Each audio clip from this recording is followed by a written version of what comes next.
নমস্কার বন্ধুরা, শুভ ঠাকুরবাড়ির আরও একটি ভিডিওতে আপনাদের সকলকে অনেক অনেক স্বাগত জানাই। আশা করি আপনারা সকলেই ভালো আছেন, সুস্থ আছেন এবং সাবধানে আছেন। প্রতি বছর জ্যৈষ্ঠ পূর্ণিমা তিথিতে পালিত হয় শ্রী জগন্নাথ দেবের স্নানযাত্রা। 108 কলসি পবিত্র জলে দেবতাকে স্নান করানো হয়। স্কন্দ পুরাণ মতে এই স্নান দর্শন করলে সব পাপ নাশ হয় এবং অনায়াসেই মুক্তি বা বৈকুণ্ঠ লাভ ঘটে। পৌরাণিক বিশ্বাস অনুযায়ী জ্যৈষ্ঠ পূর্ণিমা শ্রী জগন্নাথ দেবের জন্মতিথি। তাহলে 2026 সালে এই জগন্নাথ দেবের স্নানযাত্রায় পূর্ণিমা তিথি কখন শুরু হচ্ছে ও কখন সমাপ্ত হচ্ছে, আজকে আমরা এই ভিডিওর মাধ্যমেই তা জানব। ও আবার জানবো এই ভিডিওর মাধ্যমে জগন্নাথ দেবের স্নানযাত্রার মাহাত্ম্য কী। তাহলে চলুন দেরি না করে শুরু করা যাক আজকের ভিডিওটি।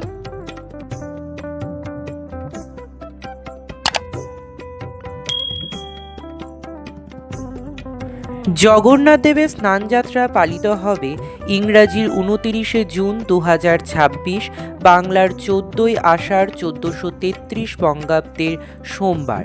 পূর্ণিমা তিথি শুরু হচ্ছে ইংরাজির 28শে জুন 2026, বাংলার 13ই আষাঢ় 1433 রবিবার রাত্রি 2:47 থেকে এবং পূর্ণিমা তিথি শেষ হচ্ছে ইংরাজির 29শে জুন 2026, বাংলার 14ই আষাঢ় 1433 বঙ্গাব্দে সোমবার ভোর 4:48 পর্যন্ত পূর্ণিমা তিথি থাকছে।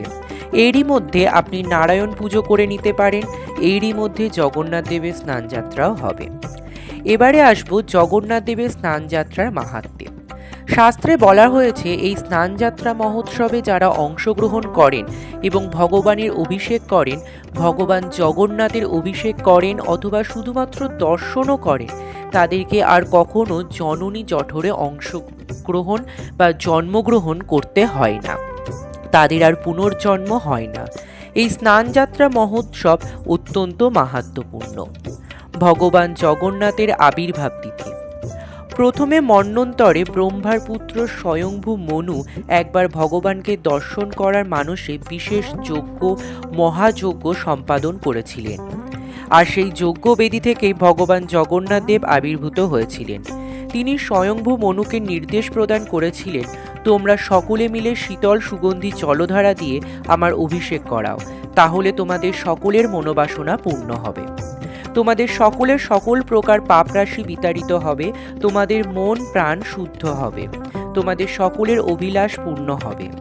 তো ভগবানের নির্দেশ প্রাপ্ত হয়ে স্বয়ংভূ মনু সহস্র কলসী জলধারা দিয়ে সকলে মিলে ভগবান জগন্নাথের মহা অভিষেক করেছিলেন। স্কন্দ পুরাণে উল্লেখ রয়েছে, ব্রহ্মা থেকে আগত বংশ পরম্পরায় 25তম পুরুষ ইন্দ্রদুম্ন মহারাজ, যার মাধ্যমে ভগবান জগন্নাথ প্রকটিত হয়েছিলেন। ইন্দ্রদুম্ন মহারাজ ভগবানের কাছ থেকে স্বপ্নাদেশ প্রাপ্ত হয়েছিলেন এবং এই ভগবানের চতুর্ধা মূর্তি বা চতুর্ধা বিগ্রহ নির্মাণ তার মাধ্যমেই হয়েছিল। ইন্দ্রদুম্ন মহারাজ ভগবানের নির্দেশেই এই জ্যৈষ্ঠ মাসের পূর্ণিমাতে এই চতুর্ধা বিগ্রহ প্রতিষ্ঠা করেছিলেন, স্থাপন করেছিলেন। তাই এটি ভগবান জগন্নাথ দেবের আবির্ভাব তিথি বলা হয়।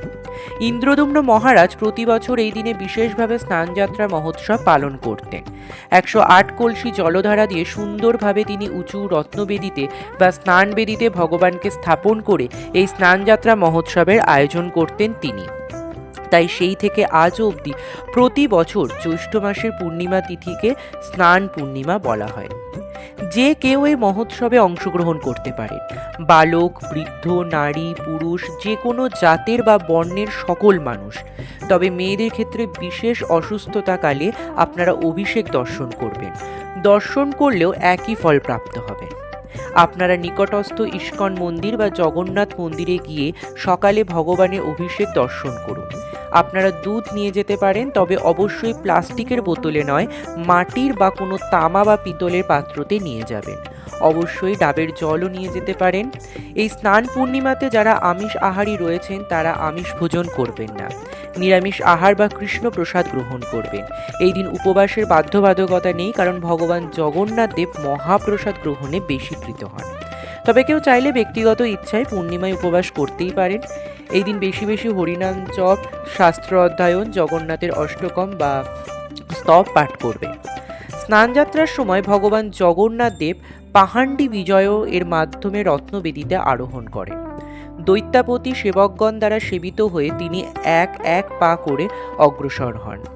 শ্রীক্ষেত্রে পুরীধামের মন্দিরে উত্তর দিকে অবস্থিত সুবর্ণ কুয়া থেকে 108 কলসি জল আনা হয় এবং তাতে চন্দন, অগ্রু, কর্পূর ও হলুদ মিশিয়ে শীতল ও সুগন্ধি প্রস্তুত করা হয়। ওই 108 কলসির মধ্যে ভগবান জগন্নাথ দেবকে 35 কলসি, ভগবান বলভদ্রকে 33 কলসি এবং সুভদ্রা মহারানীকে 22 কলসি ও সুদর্শনকে 18 কলসি জল দিয়ে অভিষেক করা হয়। মহা অভিষেকের পর ভগবান গজানন বেশ বা গজাবেশ ধারণ করেন।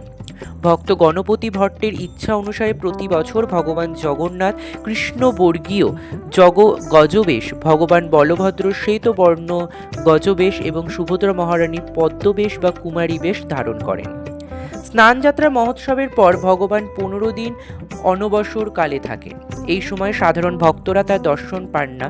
কথিত আছে অত্যধিক স্নানের ফলে ভগবানের জ্বর হয় এবং এই সময় দৈত্যাপতিগণ গোপনে তার সেবা বা অঙ্গরাগ করেন। ভক্তরা এই সময় শ্রীক্ষেত্র ধামের কাছে অলরনাথ মন্দিরে গিয়ে দর্শন করেন।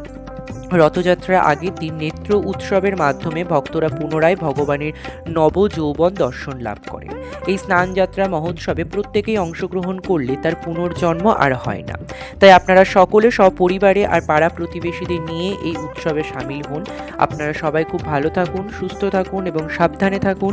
জয় জগন্নাথ। এই ভিডিওটি যদি আপনাদের ভালো লাগে অবশ্যই লাইক, শেয়ার, কমেন্ট করবেন। আজকের ভিডিওটি এখানে সমাপ্ত করলাম। দেখা হবে পরের ভিডিওতে। ততক্ষণের জন্য সকলে ভালো থাকবেন, সুস্থ থাকবেন। ধন্যবাদ।